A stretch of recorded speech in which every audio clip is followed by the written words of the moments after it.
And it's always about exploring anyways with this job, right? And this time we get to learn a little bit about some different birds as well. We're here at O.W.L, and Nikki, tell us a little bit about what O.W.L does. Well, what we do here is we get injured birds, birds of prey specifically, and we take them in and try to rehabilitate them, and hopefully in the future we can release them back into the wild. But sometimes you can't. So we have some permanent residents we want to introduce our viewers to. Tell us who we're seeing here. Yeah, this is Rusty. He's our rough-legged hawk. He came to us from up north and was actually hit by a car. So he has partial amputation to his wing, so he's unable to fly, making him a non-releasable bird. So if someone does ever hit a bird, what should they be doing? Well, first you should try to get the bird out of the way, and then as soon as possible call us and we'll send a volunteer out to pick up the bird and bring it back to O.W.L. All right, who are we seeing here? This is Samson and Delilah, two of our great gray owls. Both of them came to us from another facility in Ontario in the year 1999. They were also both in auto accidents. And I understand one of them's actually a movie star. Yeah, Samson was in a movie called A Big Year, I believe. Cool, awesome. Let's see our last one, the barred owls. This is Demon, Daisy, and Dino, three of our barred owls. Daisy and Dino were also, again, in auto accidents, and Demon actually flew into a high-rise building in West Vancouver. Oh my goodness, everyone has quite the history here, but people can learn. This is the one thing about having the permanent residents here. And if you want to come to the open house that's happening at O.W.L, you'll want to make your way here to learn about these birds. It's just a great organization. For more details, you can check out their website, guys. Yeah, hanging out here at O.W.L. By the way, they have a big open house happening this weekend. And Nigel, we've got another permanent resident. First of all, you are one of the summer employees here? Yeah, I'm one of the summer staff, okay. So the Canadian government gives O.W.L funding to hire 4 summer staff over the course of the summer if we're returning to school the next term. Wonderful. And then this here is who? Is Stella. She's a female red-tailed hawk.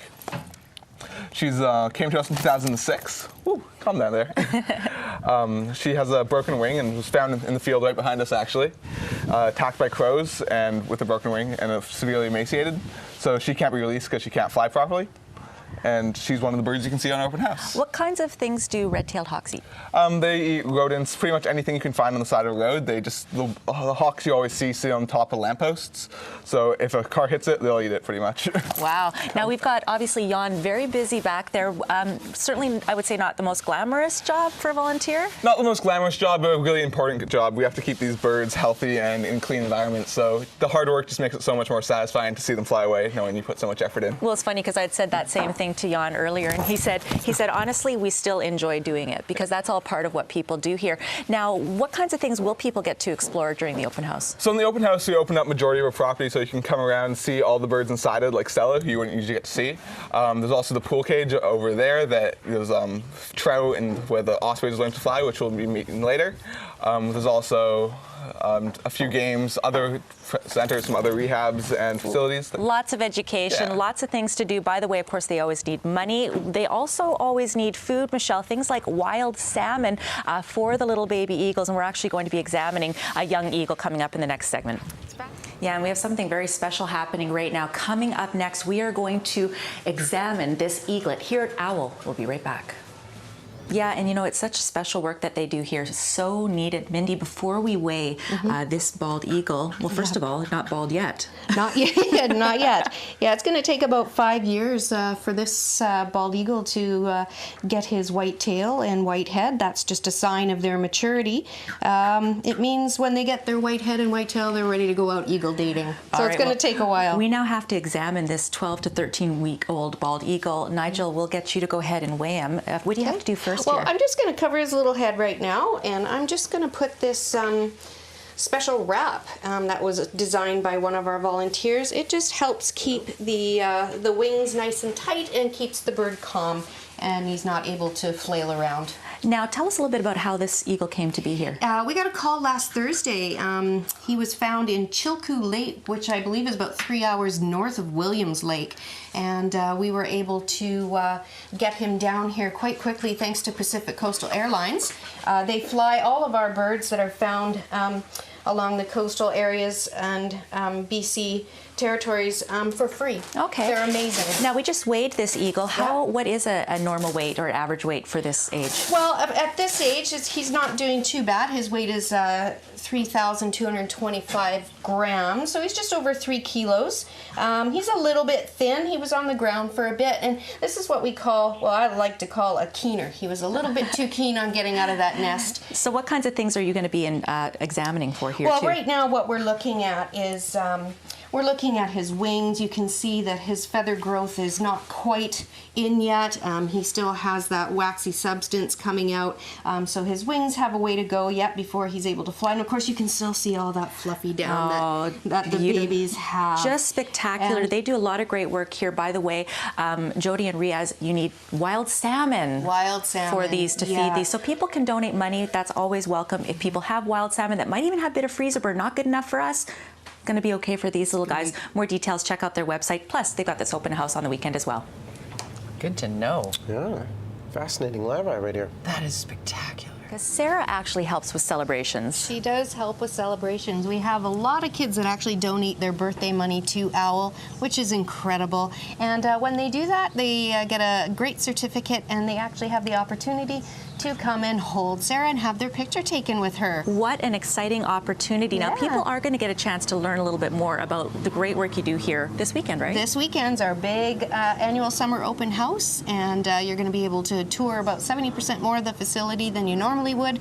We have the Interpretation Center open, lots of games, lots of food. It's a great family event. And if anyone wants to help OWL, how can they help?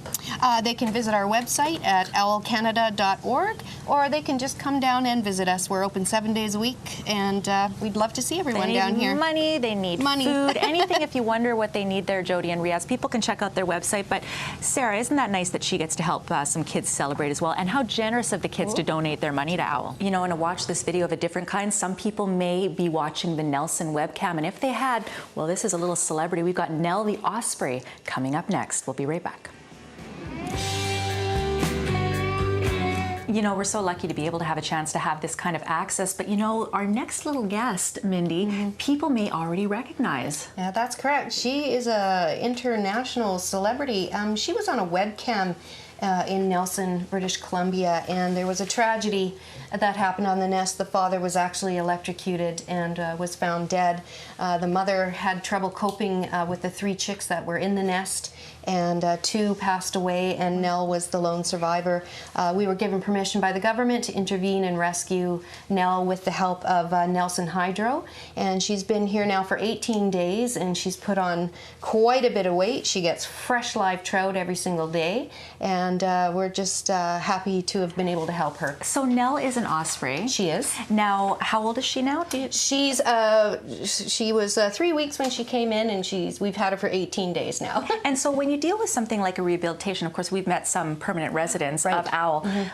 Is there any way to anticipate when you will actually be able to release? Not quite. We're gonna, it's gonna be a while. We're keeping a close eye on her. It's gonna, she is in with a foster parent, so she's learning how to be a wild osprey still, and she eventually will end up in our pool cage, and she'll be learning to hunt and to fish on her own. We have a pool cage that's stocked with fresh live trout, and so she'll be able to do a lot on her own instinctually. That's incredible. Yeah. So the ways that people can help, and we've talked a little bit before, of course, you always need donations. When you're dealing with something like, obviously filling with live trout, where do you get that from? They usually come from freshwater fish societies and things like that, but any donation of wild trout that you have in your freezer, we can also use as well. So that would be very helpful. She's a lake bird, and so she's used to live trout, but certainly she can eat other fish as well. Well, people can make their way here to the open house this weekend at OWL. You get a chance to win lots of great prizes. Again, you might be able to get your picture taken with Sarah. And of course, it's just a great way to find out about the great work that they do out here in Delta. We're going to take a little time out here on BT. Russ has your weather forecast coming up next. Bye-bye now.